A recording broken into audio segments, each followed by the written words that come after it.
Okay, so here we are. Hello again, everyone. Let's go ahead and get a move on here. This essay is called The Plague and the Plague, and that title was actually suggested by Grant of Philosophy Now. I emailed him and said, hey, I just read this great book. I'd love to write an essay about it for you guys. Probably going to write an essay about it anyway. And he just said, oh, yeah, like The Plague and the Plague. I can see it now. And so everything kind of came out of that as far as what we ended up doing together. Um, but okay, let's just go ahead and get started.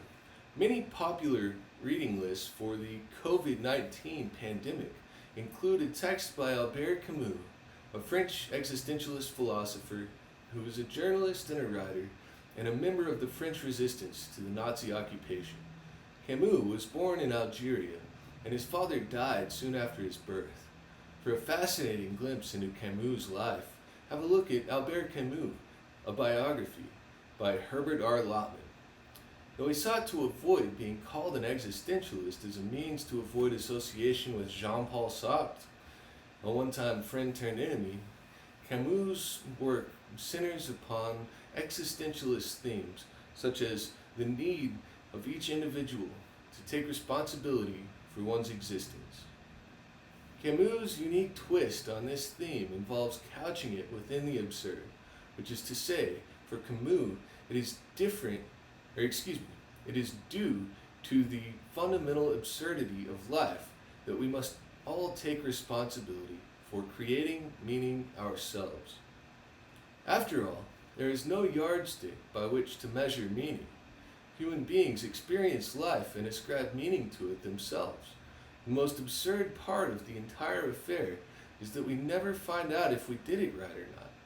Virtue seems to be one way of dealing with this problem in the plague. But for Camus, virtue is not in and of itself meaningful, beyond what it means to the one who bears it, again, due to the fundamental absurdity of life. In The Plague, 1947, this necessity on the part of the individual to confront the absurd stands out in two stark reliefs, masterfully woven into a fictional narrative of a disease which many interpret as an allegorical discussion of the politics of World War II. The first sense of the plague in the text is just that, the disastrous outbreak of pestilence which destroys the economy, read everyday standard of living, of the village of Oran, Algeria. However, the second sense in which the term is employed in the book is different, more striking, and more permanent. In fact, it is possible to read the narrative in such a way as to ascribe the outbreak of plague in the first sense to the prevalence of the plague in the second sense. That is, the decadence of the culture has led the village of Oran to a certain currency-fixated complacency with respect to the fragility of the relation between humanity and nature. This complacency results in a lack of vigilance and the resulting inability to mount adequate defenses against the outbreak, which ultimately, tragically, claims the lives of far too many of the citizens of the village. 2020 will be forever known as the year of COVID-19, the pandemic which swept the globe and infected far too many human beings. Politically, it will be remembered as the year in which authoritarian regimes around the world made public their own inadequacy. And for many of us, it will be remembered as the year in which our elected officials were too slow to act to prevent the loss of a loved one. However, as Camus might remind us, all is not lost. We have become complacent, and the effects of that complacency have been quite painful. However, we can still unite in the face of this tragedy, and many of us will stand up and be better than we were before, setting aside our financial concerns to purchase and donate personnel protective equipment to hospitals, care for each other, and stay home for fear of transmitting the disease to or from those we love. Those of us who do will have acknowledged reality in a deep way, deeper than most of humanity will ever understand, and will have responded to it, thus setting the course for a brighter future. The hero. Taru is perhaps the most striking, the most beautiful, the most admirable character in the work. Despite his lack of professional commitment to the medical field, he sees what he needs to be done and does it. In fact, the risks add up, and he dies of plague as he works to accomplish his task. Taru is unable to turn the tide of the plague, and he is unable to save the lives of the people affected by it. But still he stands, stalwart, unyielding, convicted of the rightness of his actions, and willing to die for them. His long soliloquy toward the end of the piece is perhaps the most brilliant moment in an extraordinary popular work. The purpose of this speech is to describe what a close reader might term the real plague. The instinct to kill another human being or commit actions to bring about such ends. Some don't know they have it, this monster lurking within. Others have learned to live with it. And for Camus, it would seem, the only true path to goodness is to become a third type of person. The type of person Taru is, who becomes self-aware and works to change himself. Taru knows he is stricken and seeks to alter himself, to get out of it. The philosophical history of this idea that we need to purify ourselves goes all the way back to ancient Greece, in which the Gorgias provides Plato an opportunity to recount a Socratic argument in which the great founding father of Western philosophy argues that the purpose of punishment is to make the punished better. Hence, if one acts unjustly, it is in one's interest to turn oneself over to the authorities for punishment to become better. Disabused as we are in the modern age of the notion that the authorities have any better idea what justice is than we as individuals do, Camus' character seeks to work against himself to stamp out this tendency to kill others who threaten him. In so doing, he cultivates his humanity and his compassion for his fellow man, which leads him to create the sanitary squads to mitigate, to whatever extent is possible, the spread of the disease. Taru's final days are spent keeping that endless watch upon himself, lest in a careless moment he should breathe in somebody's face and fasten the infection upon him. The good man, for Taru, is the man who infects hardly anyone. Is the man who has the fewest lapses of attention. The profound significance of the presence of this character in a Camus book about the absurd nature of pain and the human condition at large ultimately seems to be a critique of the way in which good people are used up by the rest of the mass of humanity. Unfortunately, though not surprisingly, Taru's sacrifice is in some sense necessitated by the political call to avoid false alarm at the outset of the disease, when it is obvious enough to Ryu and other experts what the cause of the disease is. And yet, things are not quite pressing enough to call politicians to action before things spiral out of control. The victim. The city itself begins the novel in something of a trance. The mundane has overtaken it. The desire to make money has overpowered the desire to utilize said money for some good beyond itself. And as a result, there is a problem which dates all the way back to ancient philosophers such as Plato and Aristotle, who knew that money is not good in and of itself because it is essentially worthless. No, money is only good insofar as someone else is willing to trade something good for it. And once the sight of this knowledge is lost, avarice is the only possible outcome. Perhaps the most absurd observation I can contribute from my study of the book is the sense in which the plague for the city is in fact the cure. Besides killing too many and causing too much grief, the plague actually breaks down the immoral conditions in which the inhabitants of the town lived before it struck, bringing back solidarity, meaning, and communal reality into focus within their lives. The plague is also able to finally hold politicians to account, in the sense that this is an issue which it is not advisable to waffle on. The reluctance with which precautionary measures are taken up is at once necessitated by the general ignorance of the citizenry who elect the politicians, and also woefully indicative of the inadequacy of the machinery of the state to act upon the basis of familiar evidence to bring into effect the measures which might prevent the outbreak. For the poor inhabitants of Oran, it is thus both necessary that the plague strike and seat itself among them before anything is done about it, and terrible that circumstances do not lead to more readiness upon the part of the government to act early upon the warning signs recognized by the experts. Still, we must not forget that the culture of the town itself is what drives the developments in this direction. The citizens are unaware that a plague is possible and are preoccupied with money, which we must remember is not a good in and of itself.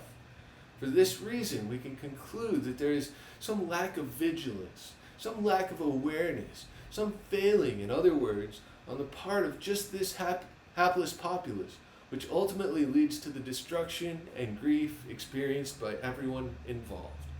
As Camus states in the third paragraph of the text, perhaps the easiest way of making a town's acquaintance is to ascertain how the people in it work, how they love, and how they die. In our little town, is this, one wonders, an effect of the climate? All three are done on much the same lines, with the same feverish yet casual air. The truth is that everyone is bored and devotes himself to cultivating habits. Our citizens work hard, but solely with the object of getting rich. Their chief interest is in commerce, and their chief aim in life is, as they call it, doing business. Naturally, they don't eschew such simpler pleasures as lovemaking, sea-bathing, going to the pictures, but very sensibly they reserve these pastimes for Saturday afternoons and Sundays, and employ the rest of the week in making money as much as possible. Hardly innocent, then, the citizens of Oran have become quite complacent. And if you're reading this and it sounds familiar, perhaps you are a member of the audience for whom Camus wrote this book. The Informed Observer. Benjamin Roux, the doctor who is tasked with responding to the plague on behalf of the citizens and government of Oran, is a familiar character to anyone who watches the news today. A stalwart man, he is capable of accepting a great deal of punishment and quite used to administrators who fail to heed his concerns. Stalwart though he is, Roux is not a virtuous person for Camus. The only hero of the plague is Tarou, who does what must be done even though he is unqualified and not responsible for the catastrophe he becomes a victim of. No, Roux is something else entirely. The resident expert who refuses to pitch a fit. Roux is part of the city, and as such, no martyr. Though capable of reflection, of self-awareness, of deep thought and friendship, Roux is more a symptom of the disease than he is cure for it. As we're informed in the beginning of the story, the bulk of the population of Oran is primarily concerned with making money and with little else besides. Though many commentators seem inclined to exempt Roux from this description, we have substantial reason to do precisely the opposite, including his final in-person exchange with his wife, in which she mentions the expense of the train ride she is to take. The compassion of Camus comes through at the end of the text, though it is present all along in his choice to select Roux as narrator. Roux's inability to act, his guilt as it were, no more diminishes his humanity than it would if he were an ordinary villager with no medical knowledge and therefore not guilty due to the foresight he failed to act strongly enough upon. In fact, Roux approaches wisdom as the work concludes, evidence of growth, of a true character arc, becoming something of a hero himself, though his character pales beside the humbly brilliant martyr we see in Tarou. Roux has become aware at the end of the work that such joy is always imperiled. And it is in this simple statement that Camus shares with us the true beauty of the absurd existence of human beings.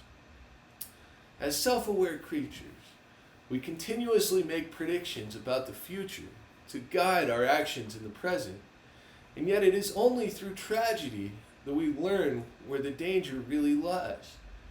The powerlessness of Rue is thus shown through his inability to act at the administrative level early in the story, and it comes full circle as he showcases his awareness at the end of the story.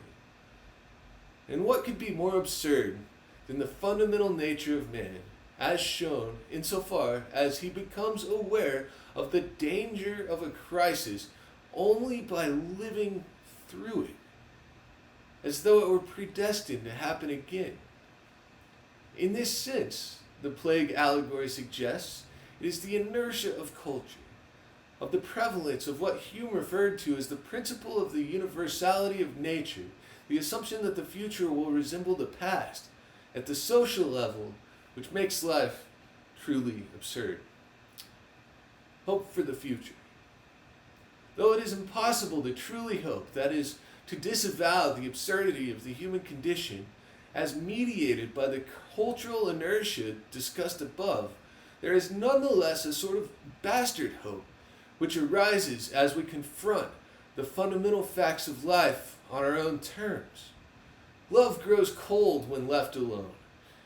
When we are completely dominated by a love of a person or of something else, it drives our cognition into unfamiliar territory. Forced to depart from this unfamiliar terrain by the plague, the character Rambert has at first had the epiphany that there is more to the world, more to life perhaps, than his obsession, than his beloved. And in the face of this epiphany, what is he to do when he is reunited with her? As Rue ably narrates, the plague had forced on him a detachment which, try as he might, he couldn't think away, and which, like a formless fear, haunted his mind. Almost he thought the plague had ended too abruptly. He hadn't had time to pull himself together. The unreadiness of Rambert to confront his love after the plague has ended is a symptom of his realization that the obsession for her, which once motivated him, is now tempered by an understanding of the absurdity of the world, a world which would not hesitate to see the two of them ripped apart any more than it exercised its caprice in bringing them together. In essence, the plague is written to teach us to treasure the moments of happiness and joy we share, because the superorganism of humanity is yet in its infancy. It is absurdly, ridiculously, painfully inadequate to cope with the stressors and stimuli it has seen before. How could it not be? The passing of time dulls its attention to detail. Despite the power of our civilization, the we, the collective, the mass of humankind, remains quite dull and slow to respond to threats. Darkly, this collective humankind survives by virtue of its ability to throw bodies at a problem. This, insofar as we individual humans die when our collective fails to recognize and respond to a threat, is the essence of the absurdity of existence for Camus in The Plague, just as it is for us, almost a century later, experiencing and reacting to COVID-19. Thus, as predicted by the narrator of the plague is not over and will likely never be over. We can only hope and love and act rationally and be as good as we can be. It is no more right to say that we deserve our fate, as Father Panelu would have it, than it is correct to assume that one day the collective assembled mass of humankind will be able to respond to all threats without loss of life. And for those of us who live unawares, in the middle of this conflict between our species as such and nature, the difference between life and death will continue to be dictated by means beyond our understanding. That is, it will remain ultimately absurd. Thank you, everyone. I very much appreciate your attention in listening to this stream. Does anybody have any thoughts or questions or comments, concerns?